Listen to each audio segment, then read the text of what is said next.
Vous vivez avec un proche qui vit une dépression et vous vous demandez comment ne pas vous laisser entraîner par les émotions et les sentiments. Aujourd'hui, on va démystifier le tout avec Mélanie Richard, qui est infirmière clinicienne et psychothérapeute. Restez là.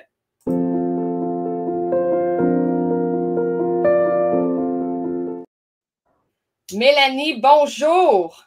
Bonjour Pamela, je suis très contente d'être ici avec toi, merci. C'est notre première entrevue ensemble. Oui! Depuis, en fait, que tu as publié ton livre chez Béliveau Éditeur, c'est la première fois qu'on a l'immense opportunité de t'avoir à notre nouveau podcast, en fait, qu'on vient de redémarrer une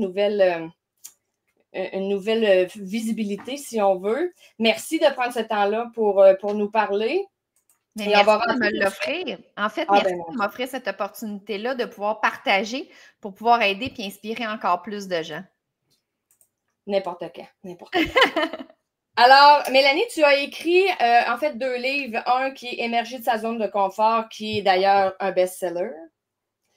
Et tu as publié l'an dernier Vivre avec un proche qui souffre de dépression chez Béliveau Éditeur. Rapidement, pourquoi avoir choisi d'écrire sur ce sujet-là? En fait, c'est vivre avec un proche qui souffre de dépression, tu Oui, veux mentionner? Oui. En fait, c'est simplement parce que c'est des questions que je me faisais toujours poser, que je me fais encore demander, que ce soit des clients, que ce soit des gens qui communiquent par moi à travers les réseaux sociaux ou que ce soit même mes étudiants. Qu'est-ce que je peux faire? Tu sais, les gens, quand ils arrivent à me poser la question, souvent, ils se sentent épuisés, ils se sentent impuissants.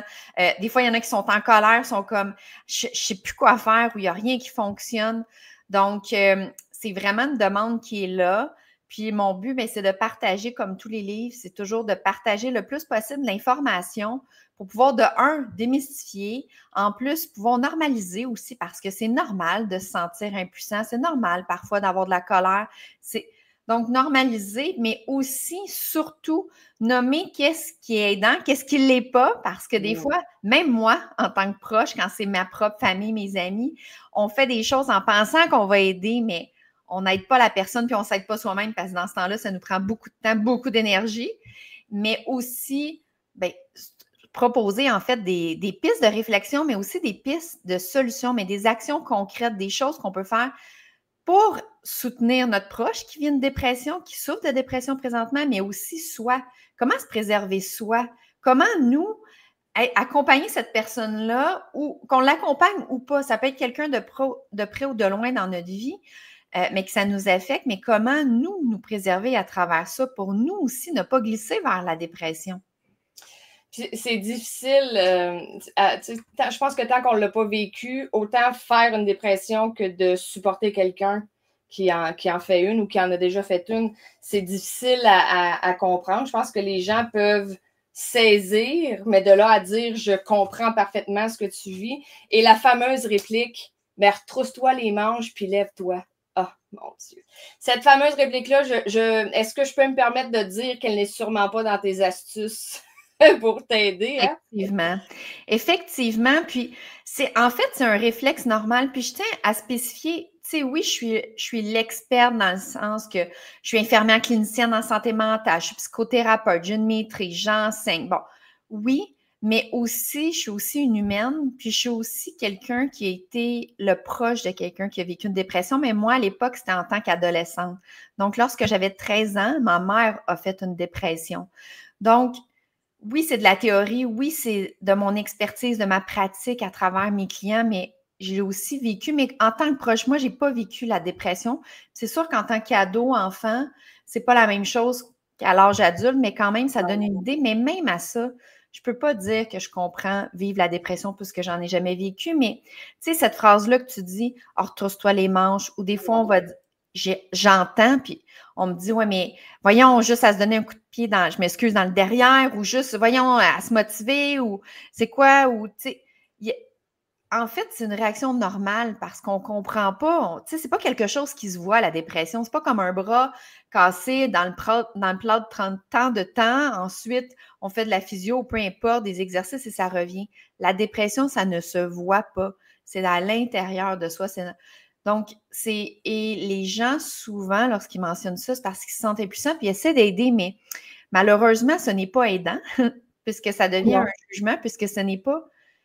Lorsqu'on vit une dépression, c'est pas une question de motivation, une question de vouloir. C'est une question au niveau de l'énergie, au niveau de...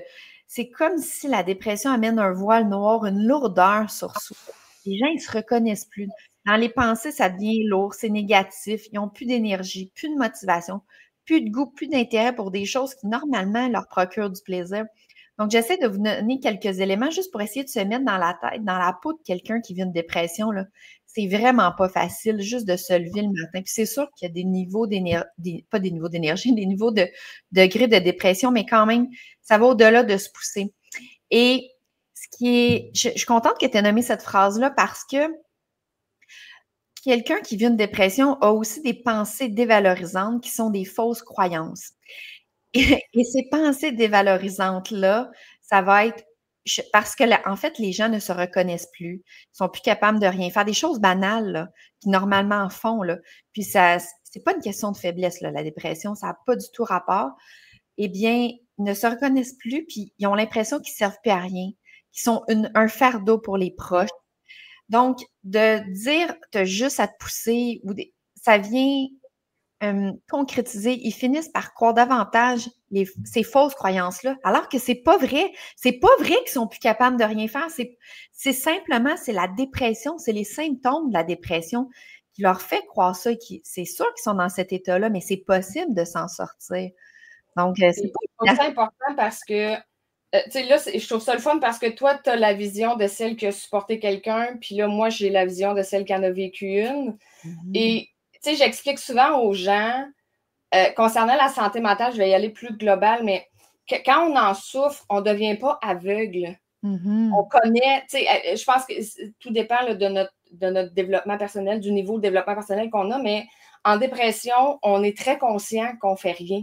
On est très conscient qu'on se sent nous-mêmes comme une larve, comme tu viens de le dire, un boulet. Fait que de se le faire dire, ça fait juste dans notre tête, comme tu viens de l'expliquer, ça confirme une fausse croyance, mais pour nous, c'est une croyance. Fait que ça fait juste confirmer ce qu'on pense.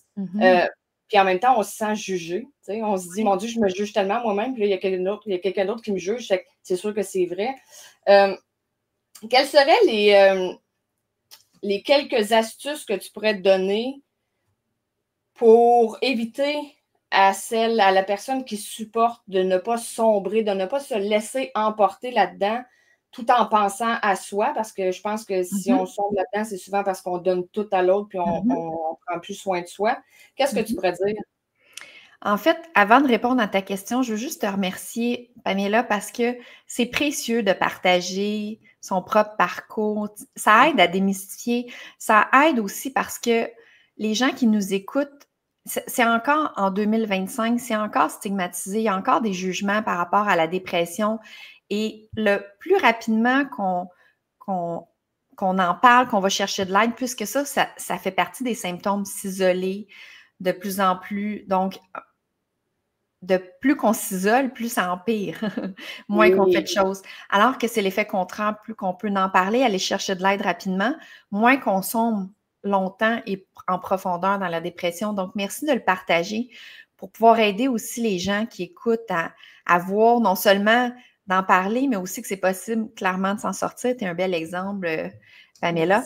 Donc, par rapport, je vais essayer d'y aller quelque chose que je trouve qui est très puissant parce qu'il y a beaucoup de choses à faire, mais malheureusement, on ne pourra pas en parler pendant des heures, comme lorsque je donne un cours à l'université. Donc, je le ferai, par exemple. Moi aussi! avec toi! J'adore, ça me permet d'avoir un bel échange avec toi. En fait, je dirais, je vais partager quelque chose qui est autant efficace pour soi que pour la personne qui vit dans la dépression. Je vais commencer avec la compassion. Avoir de la compassion pour l'autre personne.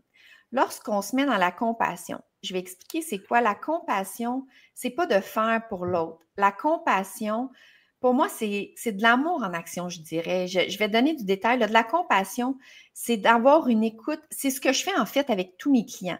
C'est d'avoir une écoute active. Une écoute active, ça veut dire je suis vraiment là en train d'écouter ce que la personne me dit sans essayer de vouloir qu'est-ce que je vais lui dire, qu'est-ce que je vais répondre. juste me concentrer et écouter ce que la personne dit. Donc, ne rien dire, écouter, sans aucun jugement. Donc, ne pas juger, mais non, voyons donc, c'est pas si pire que ça. Ce que je veux dire, c'est que des fois, là, la personne, puis on fait ça pour bien faire, c'est pour encourager la personne, dire, mettons, elle va dire, mais je ne suis pas capable de faire, je ne sais pas quelle tâche, là, mettons, je ne suis plus capable d'aller dire matin, c'est difficile. Ben voyons donc. Tu es en congé en plus, profite-en, prends soin de toi, va prendre une marche. Oui, ou c'est pas si pire que ça. Juste de dire, même si la personne, je vais vous donner, cet exemple-là est super bon, puis que vous pensez sincèrement que c'est pas grand-chose, ou que vous le faites dans le but d'encourager la personne, c'est un jugement dans le sens que la personne, présentement, pour elle, c'est vraiment difficile. Puis elle n'a pas besoin de se faire dire oui, non, juste l'écouter, valider la personne. Donc, c'est ça, ne pas avoir de jugement. Oui, j'entends que c'est difficile pour toi présentement. Donc, aucun jugement, le moins possible, puis respecter le rythme de la personne, peu importe ce que c'est dans sa compréhension, dans son cheminement, dans son rythme à elle, de comprendre ou de bouger, de se mobiliser. C'est important de respecter ça, donc sans jugement. Et ce que je viens de nommer, c'est par rapport à soi aussi, on appelle ça l'autocompassion. Et de se permettre, autant à soi qu'à l'autre, de vivre ce qu'on vit actuellement. Présentement, toi, tu trouves ça difficile d'être en dépression, tu ne te reconnais plus. Puis moi aussi, en tant que proche, je trouve ça difficile de te voir dans cet état-là. Ça me touche. Puis ce matin, peut-être que je me suis fâchée, puis ben, de me le permettre, sans dire tout ça à la personne, mais mettons, moi, là, je suis ton amie, Pamela, puis là, je me fâche après toi parce que, voyons, c'est facile, Pamela, bouge! Puis là, après ça, de réaliser, d'écouter, mettons, notre échange, de faire comme, ben c'est correct, j'ai pensé ça, mais je ne le savais pas à ce moment-là, de se permettre qu'à ce moment-là, c'est ça que j'ai pensé, c'est ça que j'ai fait. Pas se taper sur la tête, ça ne sert à rien de se dévaloriser. Donc, de se permettre que c'est ça, puis qu'est-ce que je peux faire présentement pour prendre soin de moi, sans me juger, sans me pousser, puis à respecter mon rythme. Donc, les proches qui écoutent présentement, peut-être qu'eux, c'est difficile aussi de mettre ça en pratique. C'est très simple ce que je dis. C'est simple à dire, mais c'est difficile à mettre en action. Oui. C'est difficile de. Puis, je suis tellement bonne, moi, avec mes clients. J'ai un impact, je le sais, puis j'adore ce que je fais. Mais quand c'est mes proches, j'ai les émotions prises là-dedans. C'est aussi difficile que n'importe qui là, de respecter le rythme, de ne pas juger, de ne pas me fâcher. C'est dur, là. Puis, tu sais, tu parlais d'autocompassion, puis tu as dit, pas obligé de le dire à la personne. Puis, j'oserais renchérir là-dessus en disant, il y a certaines choses que oui, on peut très bien garder pour soi, mais d'aller vers l'autre puis dire, hey, tantôt, je t'ai répondu ça, là. Je m'excuse. Je m'excuse. À la place, j'aurais dû dire, regarde, c'est correct aujourd'hui. Parce qu'en même temps, si tu te permets, si tu es assez humble pour admettre que ta réponse était. Lui, ça peut y apporter du réconfort parce qu'au moins, il ne restera pas avec cette phrase-là dans sa tête à ressasser les paroles que tu as dites. Et là, écoute, Mélanie, là, ma tête à spin, j'ai tellement de choses que je vais te demander, mais. Vas-y. Y aller avec. Est-ce que tu crois.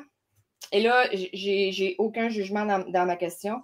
Est-ce que tu penses que c'est les personnes qui jugent le plus qui ont des risques de tomber en dépression par la colère puis les émotions qui vont rester pognées en dedans d'eux autres versus la personne qui a beaucoup d'autocompassion puis d'empathie qui, elle va juste un peu, ben pas juste, là, mais un peu plus go with the flow. Je ne sais pas comment le dire en français. Oui. En fait, c'est pas un automatisme, c'est pas parce qu'on juge qu'on va tomber en dépression. Et j'aime bien aussi démystifier le fait de juger, de stigmatiser, les croyances. C'est les connaissances en dessous de ça. C'est simplement parce qu'on n'a pas les connaissances. On ne le sait pas. On n'apprend pas cela à l'école. Tu sais, moi, c'est un cours de 3 heures que je donne à l'université sur la dépression. Monsieur, madame, tout le monde ne sait pas. Et comme je disais tout à l'heure, c'est pas quelque chose qui se voit. Donc, c'est dur de comprendre lorsqu'on n'a pas les connaissances. Puis, on veut tellement le bien de l'autre. Donc, on y va avec nos propres pensées, avec ce qu'on sait. Donc, de pas jamais... Tu sais, quand je dis ça, je ne juge pas les gens qui vont juger ou qui vont stigmatiser. Pour moi, c'est juste quelqu'un qui ne le sait pas. Puis au contraire, si la personne vient de me questionner, ça me fait plaisir de tout expliquer ça. Mais peu importe, mettons qu'on y va encore plus large que la dépression dans la vie de tous les jours, nos croyances, c'est pas des faits et c'est sûr que nos croyances nous limitent et nos croyances peuvent faire justement, nos croyances d'être pris dans les émotions, que ce soit la colère, la frustration, l'impuissance, c'est sûr que si on conserve ça et qu'on avance dans ça avec le temps, on a plus de chances d'être en dépression. C'est pas un va amener à l'autre, mais c'est officiel que si on compare quelqu'un qui est dans cet état-là que quelqu'un qui est dans la compassion, qui va accueillir ce qui est en ce moment, avoir l'ouverture au changement, parce que vivre une dépression, ça n'est un changement. La personne change d'état à cause de la maladie, mais par la suite, elle va avoir changé. Elle va s'avoir découvert, elle va grandir de ça. C'est sûr, lorsqu'on est dedans, on ne voit pas le positif, on ne voit même pas comment on va s'en sortir, mais lorsqu'on réussit à s'en sortir de la dépression, combien de personnes qui me disent c'est le plus beau cadeau qui m'est jamais arrivé, j'ai maintenant appris à m'écouter, à avoir plus de douceur envers moi, à profiter plus de la vie, à gérer mes émotions, à respecter mes limites, c'est des beaux cadeaux. Donc, c'est sûr que d'avoir de la compassion, et de l'autocompassion, de moins se juger aussi, pas juste les autres. Donc, moins de dureté envers soi, moins de dureté envers les autres. Se respecter son propre rythme, parce qu'on a tous un rythme différent et à chaque jour, ça peut changer. Si cette nuit, j'ai pas dormi et que j'ai une préoccupation quelconque, c'est sûr que mon niveau d'énergie, de concentration, sans être malade, va être moindre aujourd'hui que demain. C'est important que j'en ai conscience puis que je me respecte dans ça et non de me taper dessus. Voyons, j'ai pas dormi, voyons, je suis supposée... Ben, ça donne rien. Je vais juste me prendre encore plus d'énergie. Donc, dans ce sens-là, que sur le long terme, c'est officiel que d'avoir de la compassion et de l'autocompassion, c'est un facteur de protection en soi pour tout problème de santé et aussi savourer encore plus la vie. Et je rajouterais à ça, j'ai envie de rajouter, Pamela, 2 autres éléments qui sont hyper importants pour toute personne, autant la personne dans la dépression que la personne qui l'accompagne, c'est d'être dans l'action. Parce que l'action éloigne de la dépression et moins qu'on est... La dépression nous fait d'être de moins en moins dans l'action. Et là, il faut s'injecter de la compassion parce qu'être dans l'action en dépression, là, des fois, les gens, là, je leur suggère juste de habille-toi puis va marcher, sors dehors, même si c'est 5 minutes. C'est pas d'aller marcher 30 km ou faire un triathlon comme avant. C'est juste 5 minutes. Puis demain, si tu es capable d'aller jusqu'au bout du stationnement ou au voisin, ça sera ça. C'est à son propre rythme. Donc, c'est ça qui est important. Mais d'être dans l'action selon mon énergie aujourd'hui, c'est quelque chose qui est un facteur de protection. Et l'autre élément qui est hyper important, c'est d'avoir de la gratitude. Moi, j'appelle ça de la reconnaissance, de l'appréciation. Parce que la gratitude, tout le monde sait c'est quoi, mais je trouve, ça c'est peut-être mon jugement, mais j'ai l'impression que les gens le font plus par automatisme et mental. Ah, j'ai écrit mes 10 gratitudes aujourd'hui. Je me suis dit, mais il ne faut pas que ça soit juste dans la tête, c'est un ressenti. Ça peut prendre 1/10 de seconde, dire wow, hey, je suis contente d'avoir cet échange-là avec Pamela. Wow, il fait super beau aujourd'hui. D'apprendre un instant pour ressentir de la gratitude, de la reconnaissance, de l'appréciation pour quelque chose, c'est prouvé scientifiquement qu'il y a automatiquement des sécrétions d'endorphines et de sérotonine au niveau du cerveau, qui sont des hormones qu'on a besoin, les hormones du bien-être et du bonheur. C'est ce qu'on a besoin, entre autres, en dépression. Et lorsqu'on ne l'est pas, on en a besoin pour s'en protéger et pas s'y rendre. Donc, et je vous le dis, au départ, vous n'allez pas là, nécessairement le ressentir, mais ceux qui écoutent mes vidéos sur Instagram, qui sont comme, je te dis, Pamela, j'ai des gens qui m'écrivent, même qui parlent anglais, qui ne parlent pas français, qui sont comme, je ressens la joie de vivre à travers tes vidéos, même si je ne comprends rien de ce que tu dis. Mais c'est vrai, c'est incroyable, mais c'est que plus qu'on pratique ça, ça me fait penser aussi à une autre anecdote. J'arrive d'Europe, les Français sont comme, mais coudonc, où tu prends ça, cette joie de vivre-là? Tu as toujours la joie de vivre. Ça se peut pas que tu vis rien, mais je vis des choses aussi. Mais c'est la reconnaissance. Je décide de mettre mon attention le plus souvent possible dans l'appréciation et la reconnaissance. Et ça fait que plus qu'on le fait, c'est comme de l'entraînement, plus qu'on le ressent, parce que même si vous ne le ressentez pas, les sécrétions se font au niveau du cerveau. Et lorsqu'on fait ça, on est dans le moment présent.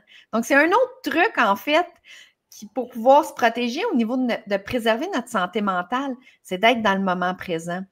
Ça fait tout du sens? Parlant de la gratitude, pour l'avoir testé, là, tu sais, ils disent souvent, oui, mais quand j'arrive, que ça soit écrit ou non, là, ça, on s'en fout. Là, ça peut être vraiment juste dans notre tête, puis juste au pire d'aller les deux pieds dans la pelouse, puis de regarder autour, puis de nommer 3 belles choses. Mais les gens disent, je ne sais plus quoi écrire. Oui, mais je me souviens pas c'est qui, là, mais je suis pas sûre si c'est Christine Michaud qui m'avait dit, mais plus tu vas le faire, plus tu vas voir le beau autour de toi. Et quand ça m'est arrivé, j'étais comme auto-sceptique de moi-même. Je me suis dit, voyons, j'ai jamais pensé à ça. J'ai jamais pris le temps d'admirer un papillon. On dirait que, justement, parce que tu le sais que le soir, on dirait que tu anticipes de manquer du beau en se disant, j'en ai besoin pour ce soir. Peut-être que l'émotion est moins là avec cette technique-là, mais c'est vrai que plus on le fait, plus on va trouver des trucs sur lesquels avoir de la gratitude. Oui, et merci de le partager. Et comme tu dis, c'est pas important à écrire ou pas, l'important, c'est de le faire à sa façon. C'est ça aussi la compassion, c'est de faire les choses à notre façon, à notre rythme. L'important, c'est que ça fonctionne pour soi, que c'est pas une corvée, que c'est quelque chose de léger.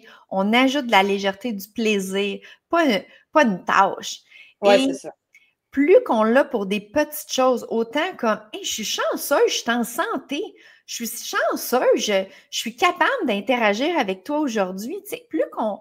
Tu sais, il y a des gens qui peuvent pas parler présentement pour X, Y raison. Il y a des gens qui sont à l'hôpital, qui sont malades. Nous, on a la chance d'être en santé, d'échanger un beau moment présentement. Plus on l'a pour les petites choses, plus ça fait des wow à chaque fois. Moi, à chaque fois que je claque des doigts parce qu'à chaque fois que je prends un moment d'appréciation, je ressens vraiment la joie de vivre de l'intérieur, puis je le sens que ça rayonne. Donc, plus qu'on est dans ça, j'ai pas la tête dans le sable de pensée magique, de dire qu'il n'y a rien qui arrive. J'ai envie des choses, j'ai envie des événements, il se passe des choses dans ma vie, sauf que je ne me laisse pas envahir par eux et je les gère. Il y a 2 choses, il y a l'envahissement, il y a les émotions, il y a l'impact que ça a sur nous, puis il y a la situation à régler. Je la gère, la situation. Je vis mes émotions.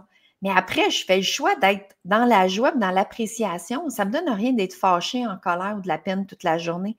Et ce qu'on est en train de partager, plus qu'on cultive tout ça, plus qu'on prend soin de soi et plus qu'on s'éloigne de la dépression si on est dedans. Et si on n'est pas dedans, et encore plus, faites-le encore plus si vous êtes en train d'accompagner un proche ou si vous avez quelqu'un, même si vous ne l'accompagnez pas, si c'est quelqu'un proche autour de vous, ça peut être un collègue de travail qui vit une dépression, c'est une manière justement de se préserver, de se protéger pour pas nous non plus glisser dans ça. Et en même temps, c'est contagieux, là, de se sentir bien, la joie de vivre. Puis, tu sais, comme nous, dès qu'on a un contact, nous, là, juste par texto, je ressens ta joie de vivre puis ton wow. Nous, là, c'est comme un effet exponentiel juste par texto. C'est incroyable. Là. Ah oui. Des fois, je l'écoute ou je pèse sur play puis je suis en public puis là, les gens t'entendent partir. Et là, je me dépêche de le mettre sur mon oreille. Mais c'est fabuleux. Écoute, puis je vais juste, tu viens de dire que tu vis tu sais, toi aussi, tu as envie des trucs, puis c'est pas plus, tu n'as pas une vie plus facile que personne. Et je pense que je vais terminer en citant François Lemay, qui dit « Ce sur quoi tu portes ton attention prend de l'expansion. » Exactement. Et ça, c'est autant pour le bon que pour le moins bon. Donc, si tu focuses sur ce qui va bien, ça va aller en expansion, mais si tu focuses sur ce qui va mal, ça va dans le même sens. Exactement. Et toujours se permettre que c'est ça qu'on vit en ce moment. Si présentement, c'est dur de sortir de la colère ou d'être fâché ou de quand même vouloir pousser l'autre ou que l'autre comprenne, peu importe, mais permettez-vous que c'est ça présentement. Puis avoir plus de douceur envers vous aussi. Puis je pense que c'est juste ça. C'est pas juste ça, mais je pense que c'est un bon point de départ. De la compassion envers soi, l'autre, permettre chacun notre propre rythme, se permettre que c'est ce qu'on vit actuellement, puis c'est correct, sans juger l'autre. Puis la gratitude, l'appréciation, puis mettre notre attention plus sur le positif. Oui, effectivement. Sur ce qui nous fait des wow, sans mettre un jugement positif ou pas, ce qui nous fait plus un wow, de l'appréciation, plus de légèreté, en fait. On dirait Christine Michaud, ce qui nous fait pétiller de l'intérieur. Oui! Mélanie, merci. Un immense merci d'avoir pris ce temps-là, de nous avoir parlé, en fait, de ton expertise pour nous, en fait, aider ceux qui commencent, qui débutent le processus de soit faire une dépression ou de supporter quelqu'un ou peut-être même qui l'ont vécu il y a quelques années sans être totalement guéri de cet événement-là. Ça peut juste les aider à cheminer. Un immense merci pour ton temps et assurément, on se retrouve dans une autre entrevue. Certainement. Il y a un grand merci à toi et à Béliveau pour cet espace-là pour pouvoir partager davantage. Puis si les gens ont des questions, commentaires, ils peuvent m'écrire n'importe quand sur les réseaux. Ils peuvent me suivre sur tous les réseaux, YouTube. Il y a plein d'informations, de vidéos aussi que je partage sur ça. Un grand merci et à bientôt. Et à bientôt. Merci.